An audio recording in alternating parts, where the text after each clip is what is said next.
আসসালামু আলাইকুম। ওয়ালাইকুম সালাম। আপু কি নাম? আমার নাম শারমিন। শারমিন আপুর বয়স কত? 19 বছর। আপুর মুখে শুনতে চাই কেন আসছেন এই ভিডিওর সামনে? প্রতিবেদন আইছি, আমার একটা অসুস্থ মা আছে, একটা মনের মতন মানুষের জন্য আইছি যে একটু পাশে থাকবে, একটু সুখে দুঃখে হেল্প করবে, এই কারণে একটু প্রতিবেদন আছে। আচ্ছা আচ্ছা আচ্ছা।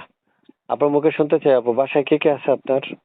আমার একটা অসুস্থ মা আছে, আর কেউ নাই, বাবা মারা গেছে ছোটবেলায়। সুপ্রিয় দর্শক, শুনতে পেরেছেন আপনারা বিস্তারিত কথাগুলো। আপুর মুখ থেকে যদি আরো বেশি কিছু আপনাদের জানার ইচ্ছে হয়, আপনারা অবশ্যই অবশ্যই তার সাথে যোগাযোগ করলে বিস্তারিত আরো বিশ্লেষণ করে জানতে পারবেন। আমার কাছে হয়তো বা সীমিত সময়ের জন্য ওনারা ফোন দিয়ে ওনাদের বিস্তারিত তথ্যগুলো বলেন এবং আমি শুনে আপনাদের মাঝে উপস্থাপন করি। একজন উপস্থাপক হিসেবে উপস্থাপনা করাই আমার দায়িত্ব। যাচাই বাছাই করার দায়িত্ব একান্ত আপনাদের পার্সোনাল ব্যাপার।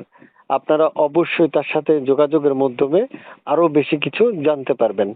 আপা শুনতে চাচ্ছি আপনার মুখে, আপনার সাথে উম, দর্শক যদি যোগাযোগ করতে চায় তাহলে কিভাবে জি, যোগাযোগ করবে?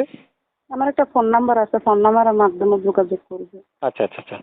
তা আপু শুনতে চাচ্ছি যে আপনার পড়াশোনা আছে? যে মনে করেন সেরকম একটা নাই, অল্প একটু আছে। আচ্ছা, নাম ঠিকানা বর্তমানে আপনি কি করেন? বর্তমানে কি করেন? এখন বর্তমানে মনে করেন যে কাজ করি আমি। বাসা বাড়িতে এটা, মানে কি কাজ করেন? হ্যাঁ, ওই যে রান্না বাড়া, ঘর মোছা, কাপড় ধোয়া, এগুলোই করি। ও আচ্ছা আচ্ছা আচ্ছা। আমি একটা আইডিয়া করে বললাম, সেটাই হয়ে গেল। যাক। জি, প্রিয় দর্শক, আপনারা শুনতে পেরেছেন। আরো বেশি কিছু জানতে চাইলে আপনারাই যোগাযোগ করবেন, আপনাদের সাথে উনি কথা বলবে। আচ্ছা আপু, সবার কল কি ধরবেন? জি ধরবো। সত্যি তো? হ্যাঁ।